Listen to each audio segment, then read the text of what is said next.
CBN Sustentabilidade, com Rosana Jatobá.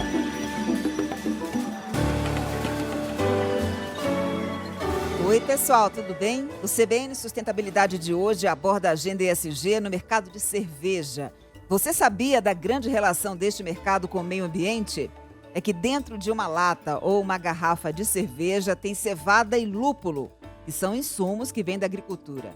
Tem também 90% de água, esse recurso natural precioso. Eu converso com Ornella Vilardo, ela é gerente de sustentabilidade do grupo Heineken, que é a segunda maior cervejaria do país. Ornella, que prazer recebê-la aqui no CBN Sustentabilidade. Tudo bem com você? Tudo bem, o prazer é meu, Rosana, ouvintes, muito bom estar aqui com vocês.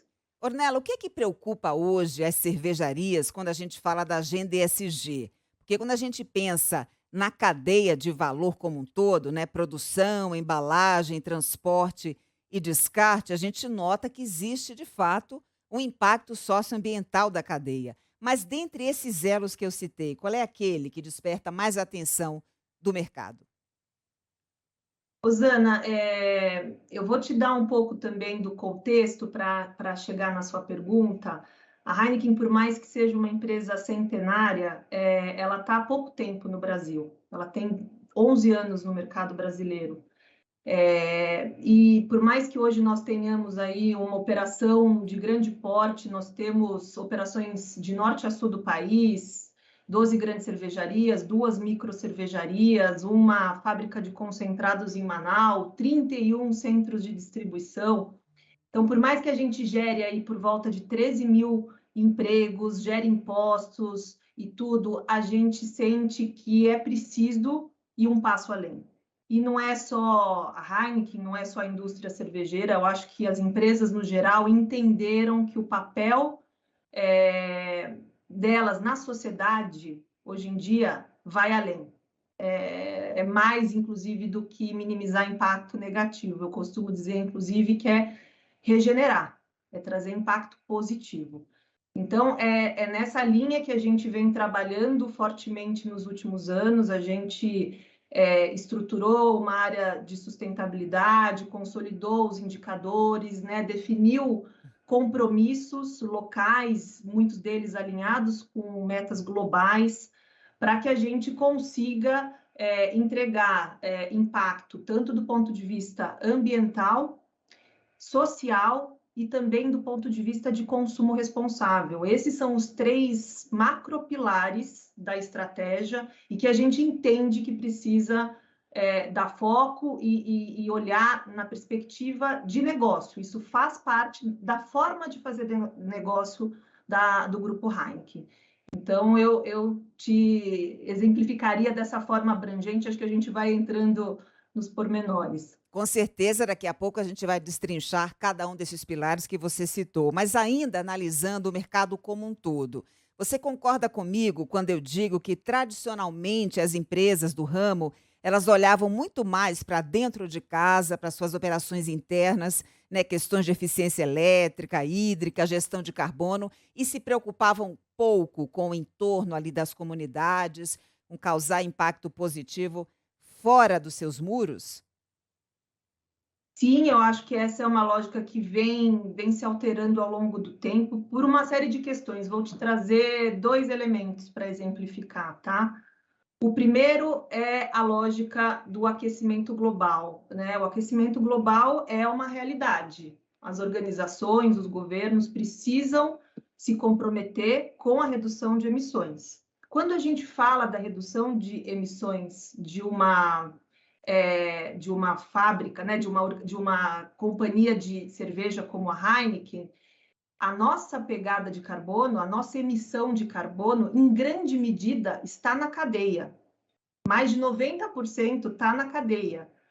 10% só está na nossa operação, nas nossas cervejarias que eu te comentei aí, que estão espalhadas em todo o Brasil, que é o porta para dentro. Na verdade, o grande impacto está na porta para fora, que a gente chama de escopo 3, né, quando a gente olha para a pegada de carbono.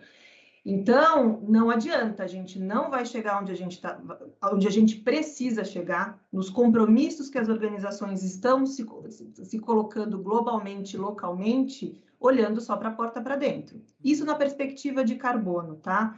Vou te trazer uma outra perspectiva, a perspectiva de recursos hídricos. Para uma cervejaria, recursos hídricos é essencial. Sem isso, a gente não tem operação, a gente fecha as portas e para, a gente não vende, né? Água é um direito humano, é um recurso que a gente precisa olhar de forma holística, né? Para todos os atores consumidores daquele recurso. Nós, como indústria, mas tem a população, tem a agricultura, tem os outros setores. Então, não adianta eu ter a cervejaria mais eficiente do mundo numa área de estresse hídrico onde a população não tem acesso à água. Eu posso ter a melhor tecnologia, eu posso ter a melhor eficiência. Eu preciso olhar da porta para fora, dos muros para fora, né? E ter a gestão desse recurso de forma 360, né? Ou mais multi-stakeholders. Então, sem dúvida nenhuma, eu diria que não tem escapatória, né? Essa é a forma de conduzir, de fato, essa agenda. E a gente também não pode conceber uma cervejaria que está alheia a essa questão do estresse hídrico, né? Estando ou não numa área onde há escassez, é da obrigação da cervejaria contribuir com projetos que proporcionem disponibilidade de água para todos. Perfeito, perfeito. Nós, especificamente, na região de Itu, a gente tem uma parceria já de longo prazo com a SOS Mata Atlântica. A gente cedeu uma área em comodato para eles de 500 hectares, foram reflorestados 380 hectares, inclusive lá é o Centro de Experimentos Florestais, aberto ao público, inclusive. Eu já fui, Muitos conheço, muito sábados legal. aos meses, conhece? Sim. Ah, que legal. É muito bacana, lá tem o viveiro da SOS, né, com uma produção de 700 mil mudas, e num momento que foi feito, inclusive era um momento até anterior, né, na época ainda era Skin Cariol, foi comprado pela Brasil Quirim, depois a gente adquire o projeto e entende, inclusive, a expansão dele, mas o projeto ele foi concebido muito antes, por exemplo, da crise hídrica de 2014, que assolou aí o estado de São Paulo. E naquele momento, a operação cedeu água para a população. Né? Enquanto estava todo mundo sem acesso, todo mundo com problema, a gente conseguiu, inclusive, aportar ali para a necessidade local. Muito bem, vamos agora entrar especificamente no plano de neutralização de carbono de toda a cadeia de valor. É um plano que vocês estabeleceram para ser cumprido até o ano de 2040. Então, eu queria que você falasse para a gente sobre a meta de zerar as emissões de CO2 na produção até 2023 pelo uso de energias renováveis. Isso em todas as unidades produtivas da Heineken, não é isso, Ornella?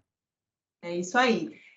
A gente está muito orgulhoso porque em abril desse ano, na semana do Dia da Terra, nós anunciamos globalmente que a Heineken seria a primeira cervejaria global, né, em termos de atuação global, a zerar as suas emissões até 2040, né?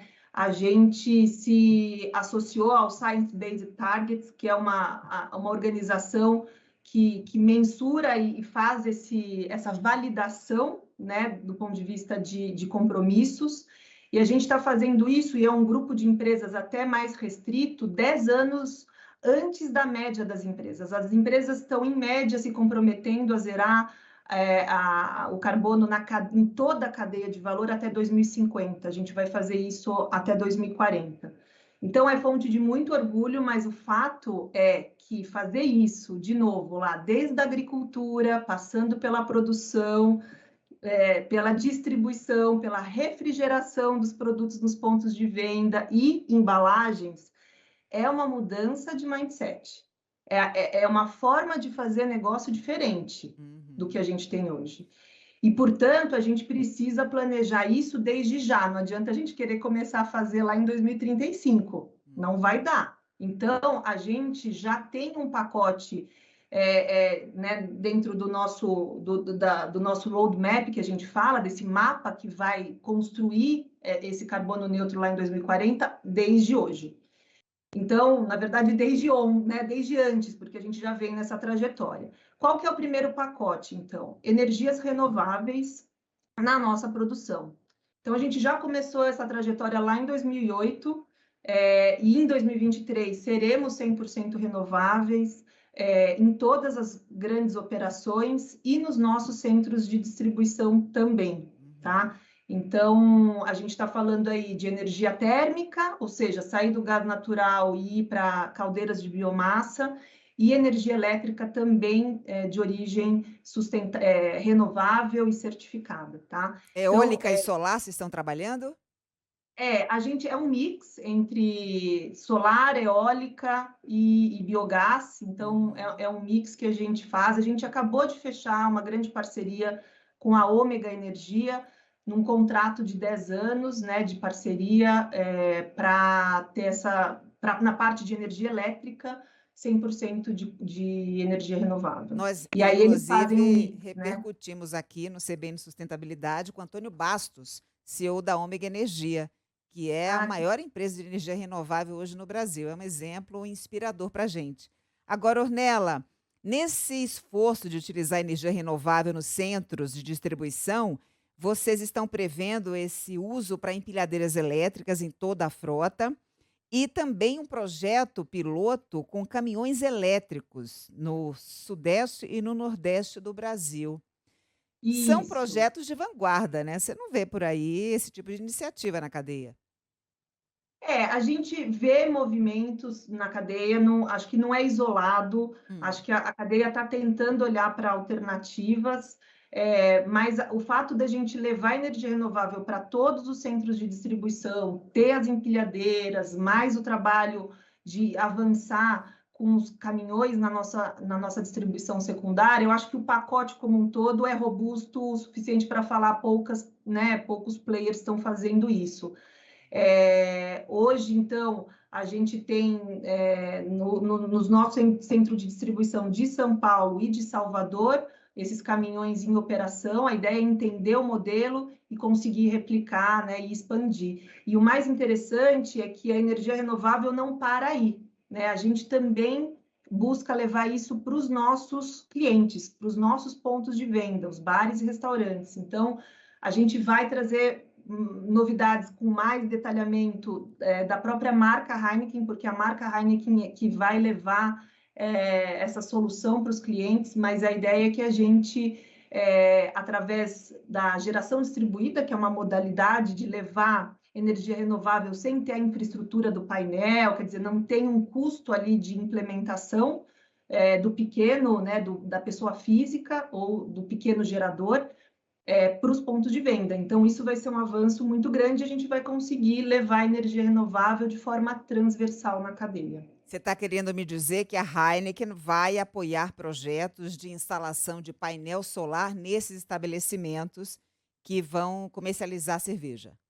Não, Não? não, é o contrário. A geração distribuída não demanda com que esses parceiros instalem. É um formato de distribuição de energia descentralizado, que a gente chama, a partir de pequenas, né, ou de estações, usinas, sejam solares, eólicas, aí depende da fonte renovável, Aham.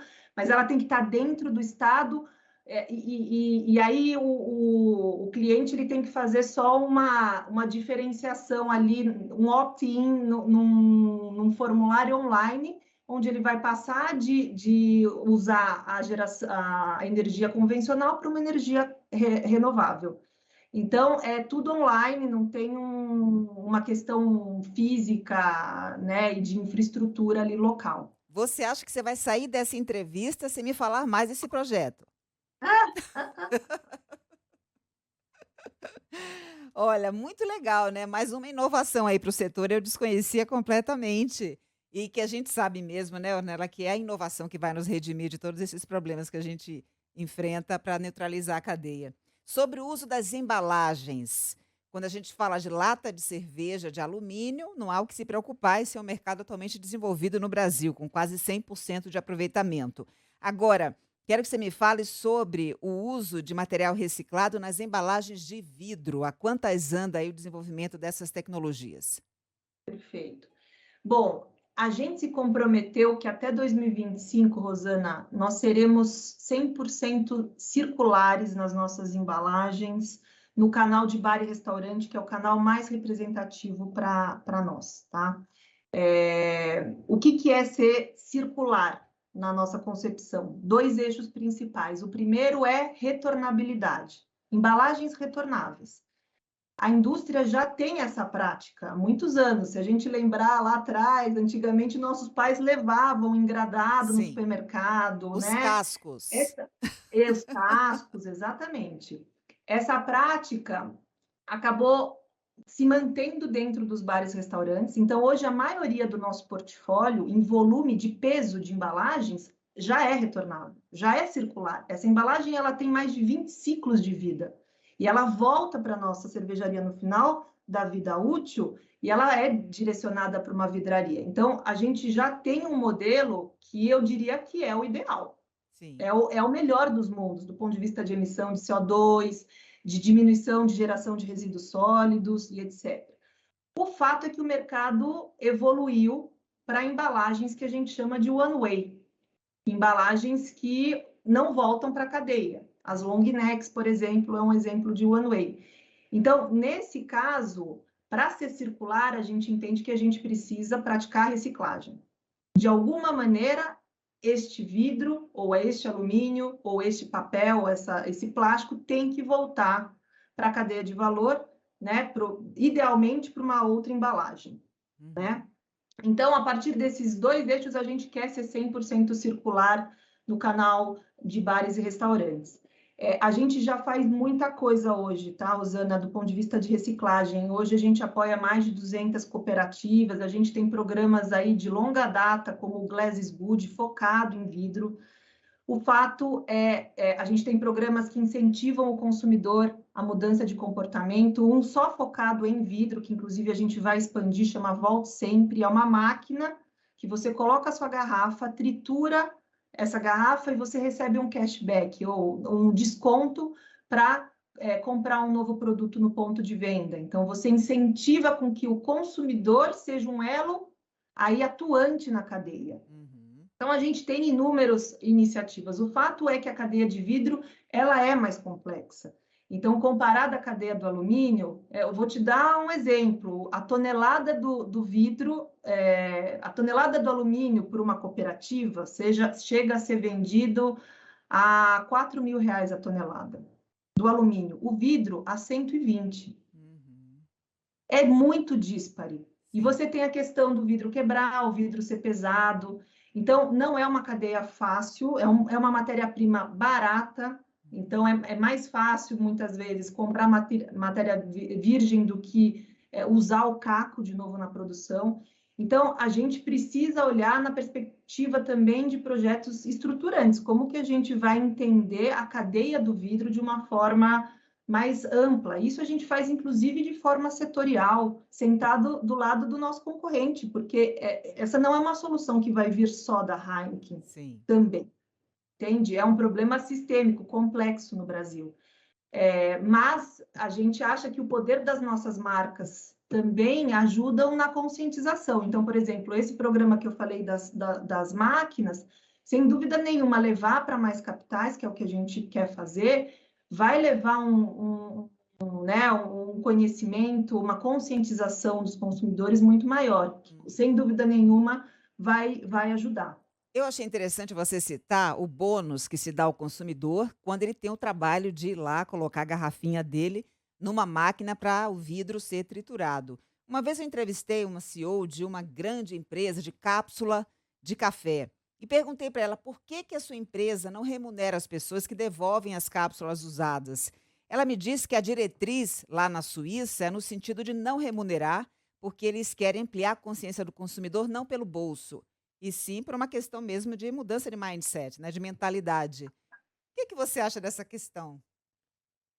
Olha, Rosana, a gente tem algumas pesquisas que dizem o seguinte: o consumidor muitas vezes coloca que sustentabilidade é importante, que quer fazer, mas não sabe como.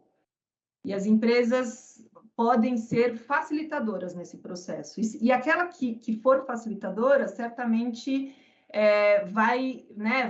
o consumidor vai ser um aliado e vai passar a praticar, e vai passar a ter esse hábito. Então, a gente acha que, num primeiro momento, isso talvez seja um primeiro grande empurrão que faça com que essa roda comece a girar na velocidade que a gente precisa que ela rode, entende? Eu acho interessante, sobretudo no Brasil, né, Ornella? Talvez esse tipo de mentalidade se aplique ao modelo europeu, onde os conceitos de sustentabilidade já estão mais arraigados, mais bem assimilados pelo consumidor. Talvez aqui no Brasil a gente precise desse impulso inicial.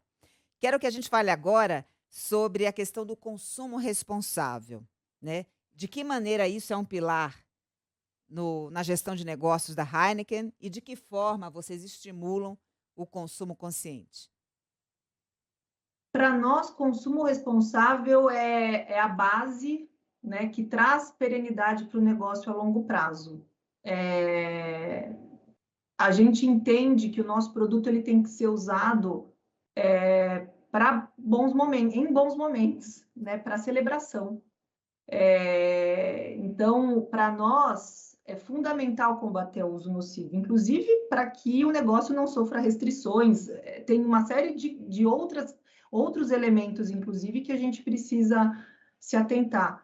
Então, a gente olha consumo responsável em 3 óticas diferentes. A ótica da moderação e como fazer com que a moderação seja uma coisa bacana, né? Não é só aquele anúncio no final da propaganda, beba com moderação, né? Que é mais taxativo, é uma coisa muito mais impositiva do que um estilo de vida.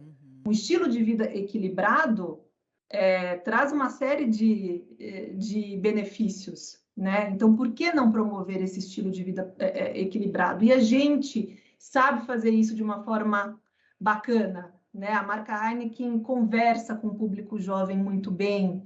Então, a gente tem uma plataforma chamada Day After Project, que a gente lançou em 2019, e a gente fez uma abordagem completamente diferente. A gente lançou em parceria com o Lab Fantasma do Fiote e do Emicida, né, que é uma empresa do Fiote e do Emicida. Junto com o Rael, a gente lançou uma música falando "Quero te ver bem amanhã", né, falando que os benefícios de você celebrar, você beber a sua bebida alcoólica, mas você está bem no outro dia. Você não tem o impacto negativo da bebida, em vários aspectos. Então, a gente falou isso com o jovem, a gente falou com um público especialista, com os nutricionistas, né, trazendo informação também, porque o que a gente entende é que o conhecimento para, de fato, levar as pessoas a melhores escolhas é fundamental. E tudo isso nasceu, na verdade, de um insight que a gente teve num processo de cocriação com jovens. Hoje, só para você ter uma ideia, 1/4 dos jovens no Brasil faz uso nocivo da bebida, tá? E a gente falou, vamos olhar para esses jovens, né, e trabalhar numa iniciativa focada neles. A gente fez um processo de cocriação e vieram 2 insights. O primeiro insight era assim, olha, a gente não está muito afim de falar sobre uma iniciativa, né, sobre moderação, consumo responsável, não vai ser uma coisa muito interessante para nós. Mas se você me convidar para uma conversa sobre a vida, certamente eu vou querer, porque poucas vezes eu tenho conversas profundas, seguras, mesmo dentro de casa ou com amigos. E o segundo insight foi, se a minha vida estiver equilibrada, a probabilidade do meu consumo estar equilibrado é muito maior. Então, eles convidaram a gente para desenvolver alguma coisa no sentido de olhar para a vida, né, no âmbito muito maior do que a gente imaginava que pudesse ir, como um programa de consumo responsável, né, sobre conversas significativas, enfim. E daí nasceu o WeLab, que é uma experiência que a gente tem com jovens de 18 a 24 anos para combater o consumo nocivo do álcool, mas que a gente fala sobre autoconhecimento, sobre habilidades socioemocionais, habilidades empreendedoras, né, onde a gente discute os gatilhos que levam esses jovens ao consumo do álcool e não deixar isso ser influenciável, não deixar isso ser banalizado, natural. Ele nem sabe por que ele está bebendo. Ele só sai na balada se ele beber. Né? Então, todas essas coisas que estão automáticas, que estão intrínsecas aí à nossa cultura, a gente traz à tona em conversas profundas, em conversas reais ali entre os jovens. E a gente mensura, inclusive, isso. Né? Então, essa coisa do conhecimento levar a melhores escolhas é um pouco a base de tudo.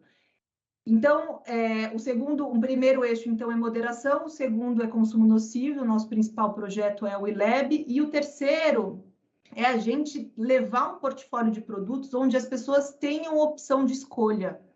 Então, por exemplo, ter produtos no portfólio não alcoólicos, ter uma Heineken 00, por exemplo, né, que foi lançado ano passado e que já é um fenômeno de vendas na categoria de 00, onde você pode, sim, sair para um barzinho, ir para uma balada, tomar sua cerveja e depois dirigir numa boa, né?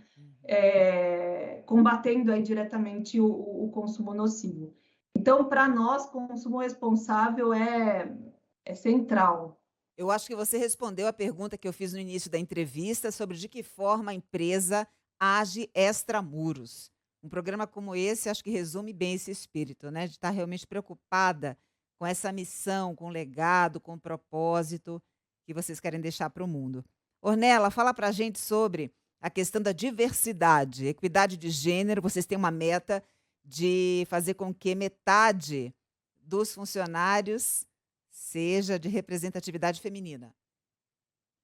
A gente colocou uma meta na liderança, principalmente, de 50% dos nossos líderes serem mulheres nos próximos 5 anos, então até 2026, essa é a nossa meta. Essa já é uma indústria masculina, historicamente, né? Então, a gente precisa quebrar isso, inclusive, com esse tipo de compromisso, metas, que a gente consiga fazer o acompanhamento e de fato, ver, sabe assim, o ponteiro mover.